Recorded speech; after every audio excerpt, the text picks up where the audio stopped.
Number 5. The area of rectangle is increasing at 25 cm square per second, and one pair of its side, whose length is 6 cm, is increasing at a rate of 4 cm per second. How fast is the length of the adjacent side changing when the area is 10 cm squared? So to find the rate at which the length of the adjacent side is changing, we use the relationship between the area of rectangle. So to solve the problem, we need to use the related rates for a rectangle, where we're gonna use the formula to find the area of our rectangle, which is A is equals to length times width. Now, by using the product rule for differentiation, we can express the rate of change of the area. So, yung area natin, which is magiging dA over dt, is equals to length times dw over dt plus yung width times dl over dt.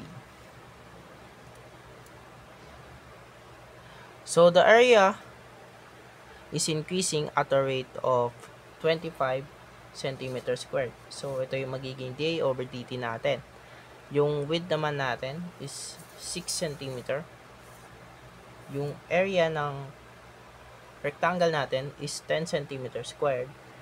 Yung dw over dt naman natin is equals to 4 centimeter per second. And ito yung mga not given, which is kailangan nating hanapin.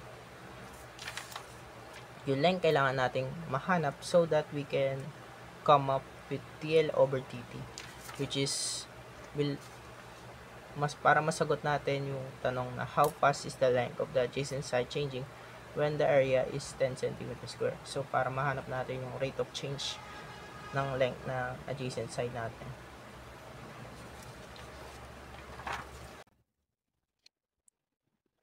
So let's solve for the following by substituting it first. So as you can see, hindi given yung length natin. So we're going to find the length of our rectangle by the use of A is equals to length times width. Substitute lang natin yung area, which is 10 centimeter times yung length is equals to length times 6. So, derive natin, which is divide both sides by 6. So, yung magiging length natin is 10 over 6 or 5 over 3. Dahil meron na tayong length, we can now substitute the following into this given expression. So, dA over dt which is equals to 25. Yung length natin is equals to 5 over 3 times yung dw over dt natin, which is equals to 4 plus yung width natin is equals to 10 cm, 6 cm times yung dl over dt natin, which is yung hinahanap natin.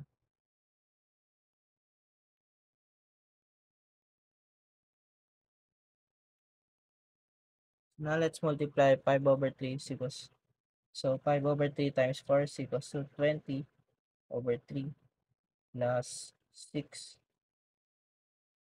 times dl over dt